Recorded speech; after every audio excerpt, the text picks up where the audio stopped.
Aujourd'hui, je viens parler de la MIBA, notre minière de Bakwanga. Comme vous le savez, cette société, c'était le fleuron, le poumon de l'économie de l'espace Kasaï. Depuis l'agression de notre pays par des forces obscures, depuis l'AFDEL, depuis le RCD Goma, l'effort de guerre provenait en grande partie de la MIBA. Ce qui fait que 5-10 ans plus tard, elle a été déclarée en faillite. Depuis cette faillite et depuis l'avènement de son Excellence le Président de la République, Félix Antoine Tshisekedi Tshilombo, qui avait promis pendant la campagne électorale la relance de la MIBA pour sauver plus de 3 000 à 4 000 emplois et pour que l'économie de notre province tourne. Avant que nous parlions d'électricité dans le Kasaï et du désenclavement, il faut bien que la population qui nous a portés pour être leurs représentants se retrouve. Mais nous tendons à la fin du mandat. Ça va faire 4 budgets successifs. Aucun crédit qui est alloué à la relance de la MIBA n'a été exécuté. Et le blocage se trouve être le ministre des Finances, parce que c'est au niveau de l'exécution des crédits qu'on alloue à la MIBA. L'année passée, le Premier ministre a répondu à cette question en disant qu'il y aurait 36 millions de dollars qui seraient décaissés cette année. Donc, dans l'exercice 2022, lorsqu'on préparait l'exercice 2023, il avait dit qu'il y avait un montant alloué à la MIBA, mais nous sommes au milieu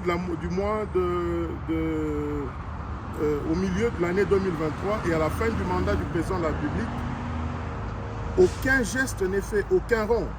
Ce qu'on sort comme 1 million de dollars, c'est sur la créance que l'État a envers la MIBA. Donc, le ministre des Finances doit arrêter de prendre les représentants du peuple que nous sommes, surtout ceux de l'espace Kasaï, pour des petits-enfants, pour dire qu'il y a des dépenses qui sont prioritaires, il y en a qui ne le sont pas.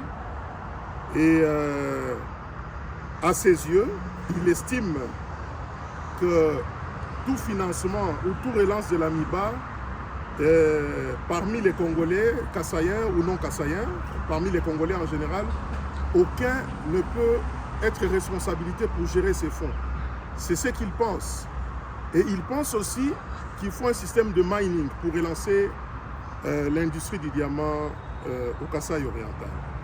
Alors, comme député national, je vais lui adresser une question orale avec débat qui vient nous démontrer en quoi l'investissement ou les crédits qui sont alloués à la MIBA ne sont pas une priorité pour lui, sur base de quelle loi il se fonde et sur base de quelle loi il estime qu'il n'y aurait pas une Congolaise ou un Congolais qui peut gérer les fonds pour la relance de la MIBA.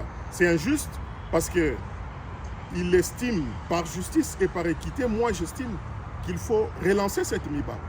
Ne fût-ce qu'avec ce qu'il peut y avoir, surtout qu'il se prépare à aller postuler, se présenter à Miabi, chez lui, au Kasaï oriental. C'est les conséquences aujourd'hui de l'enrôlement que nous vivons, où il y a une forte réduction de la population chez nous, l'exode, tout le monde va dans les Hauts-Katanga.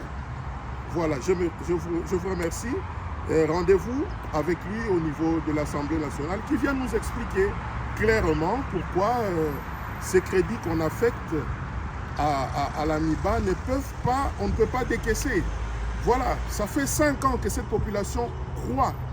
Nous soutenons tous le président de la République.